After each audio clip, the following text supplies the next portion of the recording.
I think it's really amazing that Lomo decided to bring back an old historic lens. The new aperture ring is so helpful in the field. Produces this beautiful bokeh around the subjects. It's a pretty exciting lens to be able to have and to be able to use.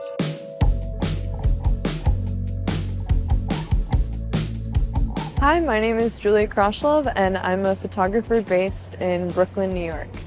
The 80.5 focal length is especially unique and nice to have when you're shooting portraits, but you can't be so close to your subject. So my name is Richie Duque. I'm a filmmaker and a photographer. You know, a reason I wanted to shoot with a new Petzval Art Lens was also that it always has this kind of special characteristic that kind of sets you apart.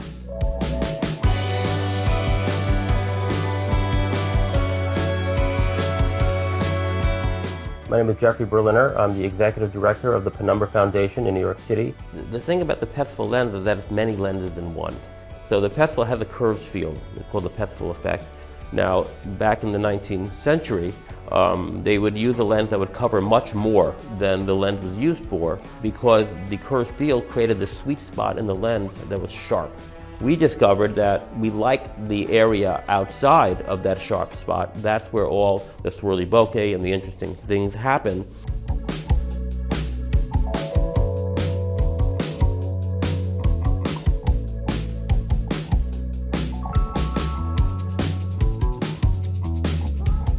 My name is Marcus Russell Price. I'm a photographer and videographer living in Brooklyn, New York. Until now, you'd have to go and hunt for some of these ancient lenses that are really hard to find. But Lomo's taken out the legwork for us and they developed their own line of Petzval lenses, so that's why I get really excited and geeked out to use them. The aperture ring is non-indexed, which means it doesn't have that click, click, click that you might be used to. It has a very smooth sweep to it, so it's great for video use.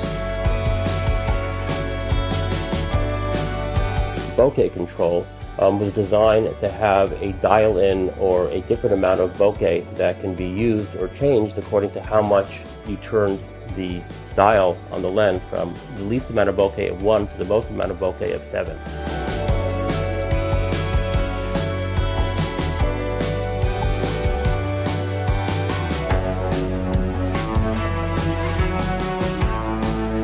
So another cool thing about the Lomo Petzval lens here is that you have the ability to use their aperture plates, which you drop right in there, like almost like you're putting a piece of toast in a toaster.